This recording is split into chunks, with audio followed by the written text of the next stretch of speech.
Hi guys and welcome to RCSchim. This is another update video from my hangar. I got a lot of new exciting stuff I wanna share with you. Horizon Hobby asked me to do a review for their Blade Chroma. You will see this shortly on my channel. And another thing, Hobby King sent me some stuff to review. I like this. I will tell you in an honest review whether or not their products they sent me are cool here. This is, for one, I didn't request this, but they sent me their Quanum radio, which seems like a really entry-level radio around $50, which could be suitable to you if you're a Pixhawk fan, if you use the Pixhawk flight control and just want an easy radio. You can get away very cheap with this. I've taken a quick look on it, and for me it compares to the DJI Phantom 2 radio, but with more functions. So it's around this. And you get, of course, one radio receiver with it. And yeah, surely you can use it for any other quadcopters. A nice aspect, it's really small. I always search for small radios. So the drones get really small, but yeah, the radios are bulky. So this could be a nice radio for you if you want a really small for your backpack. One thing that I'm missing on this radio would be a timer.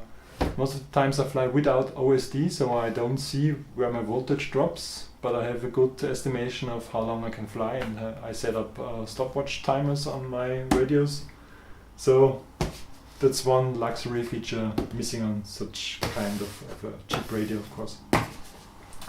They also sent me a small FPV receiver, single antenna 5.8 Autoscan receiver. Quanum. Yeah, then has something nice, small an FPV cam with integrated video transmitter. It will be nice to range test, and I hope that this device will make it really easy to go to the club field and talk to some of my non-FPV flying friends and just attach this thing on their plane, whatever, to give them the easy opportunity to step into FPV or to see what it's like, what the view from their plane is like. So that's a nice option. And here we also have a wide dynamic range 700 TV lines Aomway cam, and it's also really small and yeah, makes a nice impression. I will do a better review of these components later.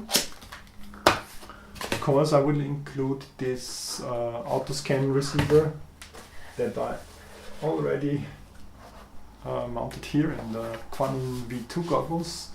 I will review this in a range test video also. I will compare different receivers and how they influence the maximum range you get. Yeah, but the other thing already introduced now is I ordered the Quanum V2 Goggles from Hobby King, because I really, yeah, at some point I wasn't too happy about my Fatsharks. They got foggy and yeah, just didn't feel like I get the best experience out of them. So I thought my DIY box goggles were quite nice, but they had this black screen or blue screen issue. So I wanted to see and try out the Quanum goggles, and they are only like 50 or 60 bucks. I really like that neoprene sleeve they introduced here. Building this was really yeah, very easy. You don't even have to glue the styrofoam parts together, which I didn't. You just glue in the foam that keeps the light away. You assemble the lens holder.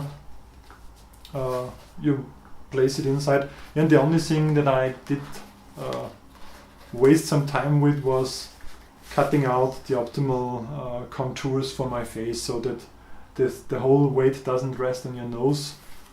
But yeah, that was some adjustment to be made.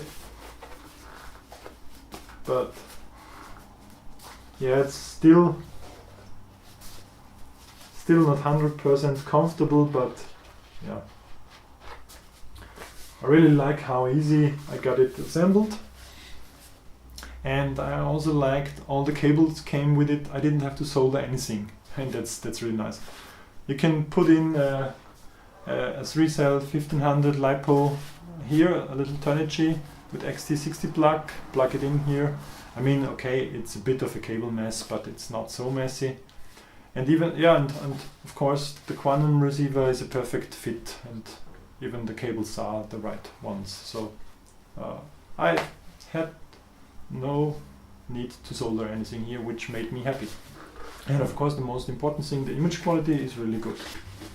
So as I said, you can throw in one of these 3-cell 1500 or even lower, don't know how much power it really needs. Plug it in here, and I also have power on my receiver, which is nice. Nice thing about the receiver is the OLED display, which gives you readings on which channel you are, and also how many watts you have in the battery, which is really nice. Yeah. And the video quality is really nice. Of course, the screen is so big, you don't see all of the numbers of the OSD here all at once. You have to look down in one corner or in the other, but it's really nice.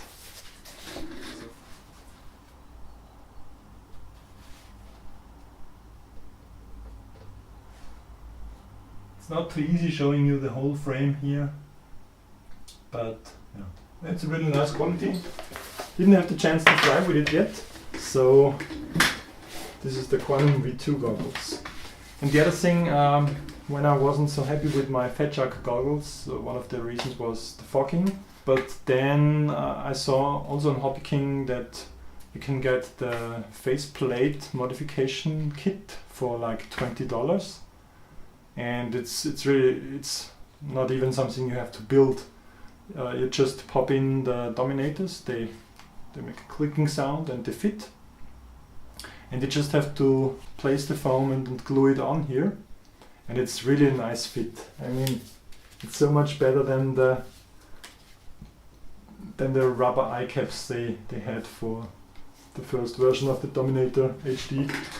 So this faceplate works for Dominator HD, but it also works for the Dominator V2. I mean, you should find the compatibility list where these goggles will fit. This faceplate will fit. On most of my flights with the Fatshark, because with the internal receiver it takes a bit more power, it needs more power. I use the big 3,000 or 4,000 milliamp 3-cell with a long cable up, but of course that's a bit, yeah, it's not so nice.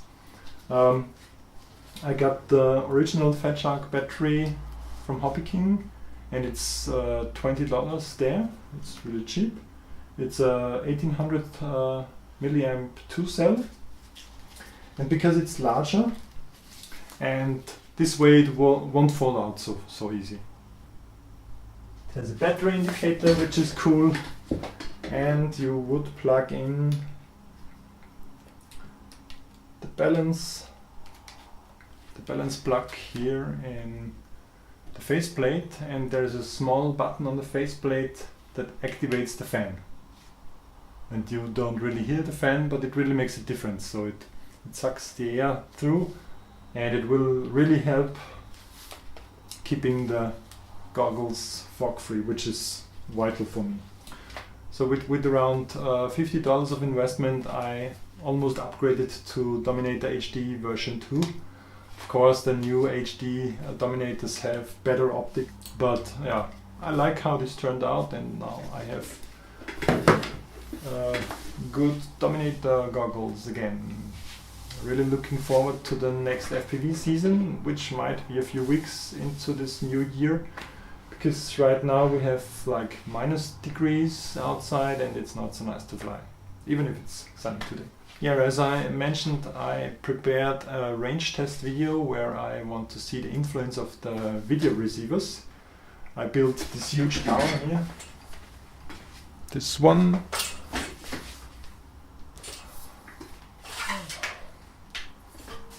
Yeah, for this reason I bought this lamp holding tripod, and you can get them for, I think it was $40. You can get them quite cheap on Amazon. This tripod can be extended to 3 meters of height, which is nice. So you get the video sender really far and high up there. And for my testing purpose, I mounted a big battery and the RC OSD, because it has GPS and it tells me how far I went with the pole. Yeah, my first tests, I don't want to give away too much, but I saw that with 25 milliwatt legal 5.8 ImmersionRC transmitter, I got to 500 meter plus on normal antennas. So of course this is without any interference from a multicopter. If you mount the video transmitter on a multicopter, you get interference from them, which degrades the range. But you can really get far, and I even got up to 800 meters with usable video image from such a device, which was nice to see. And I saw some differences, but not too much differences between different receivers. I used the ImmersionRC 5.8 versus the FR632 I got lately.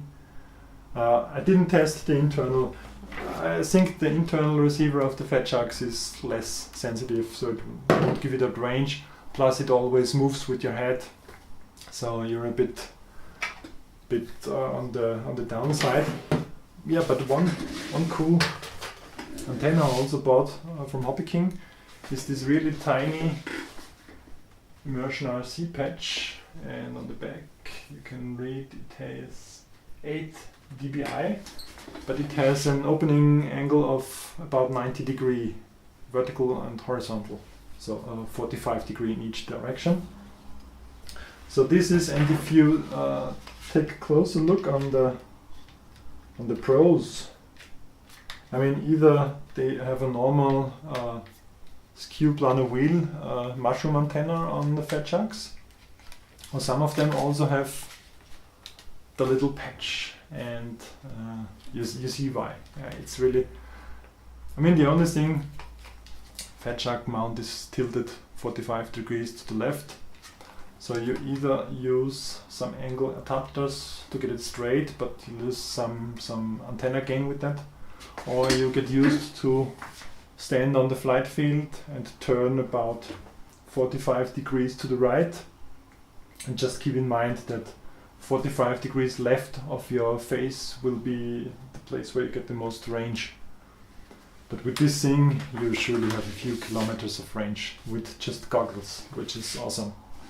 Of course I also used these bigger 13 dBi patch antennas directly on the goggles, but yeah, they're a bit large and they have a narrower field of a cone of reception. So that's something that you buy 1 or 2 pieces and give them on a diversity receiver and have optimal range in 2 directions. And this is the one that you will place on your Fatsharks. Really eager to test this out as well. Okay, last point on my list is regarding cams. I will continue to try to push the limits of the Foxeer Legends. I mean, I've done some lens replacements here as from a tip that I got from some guy on RC Groups, I think. I just bought a few Gopro replacement lenses that usually come like that, and swapped the somewhat crappy standard lens it comes with the Gopro replacement lens and tried to get it sharp. And I also installed or tested out an auto-execute script which Foxeer understands, and with some commands in a text file you can influence the behavior of the internal behavior of the cam. So you can disable the noise reduction, which is really awful on this cam, and get somewhat more ProTune-like feeling out of this cheap cam. And I will also replace the lens on the Xiaomi Yi, because Xiaomi Yi also has a lot of potential. Yeah. Really the last point, I'm filming this review now not from my Panasonic HD cam, which is 5 or 6 years old. It's the HTC SD707, if you were curious. I mean, it's a nice camcorder, but it has some issues with permanently autofocusing, and you have to mount it on a tripod, and it's large and everything. And what I did here is I mounted the Gopro 3 Plus directly on the frame of the door here, which can be a permanent installation with a suction cup. And I have my lights on it and a little monitor which I can use for controlling my framing. The only issue that remains with the standard GoPro is that it's a really wide angle lens, and yeah, I wouldn't need this wide here, this wide of a shot for a normal review. So and it is not the best. I mean, now I'm on medium mode. This already gives away some of the sensor's field. Narrow mode on GoPro 3 would be cool from the framing size, but it's terrible from the quality. I mean, you lose so much quality from the sensor because it only takes the center part of the sensor. So I will get a replacement lens for my GoPro 3 with 60 degrees of field of view, and this should really give pro-like quality, and I hope I can show it in one of the next videos on my channel and see how this develops, and if it's a cool idea to use GoPro 3 for some hangar reviews in the future. Okay, so thanks for watching this hangar update. Hope you liked it. I'm sure that the quality will improve, so don't get mad at me about this wide angle shot here. Thanks to all the viewers. That I really love to get a lot of comments and keep in touch with you. And as part of this, I want to send out greetings to Simon Kehl. I mean, he asked for it. But of course to all of you other guys that are regular viewers and that contribute so much to my videos. I really love to be in touch with you and get recommendations, feedback from you, what to test, what I could do how I could improve my quality. Like putting a mic up here, which is slightly out of the frame, luckily. Okay. Yeah. Just keep doing this. Like, comment, subscribe, share, RCSchim, and I also love to answer all your questions. So if you have some issues with your RC stuff, just send me a mail or send me a comment here, and I will happily answer this. Okay, so thanks for watching. Bye.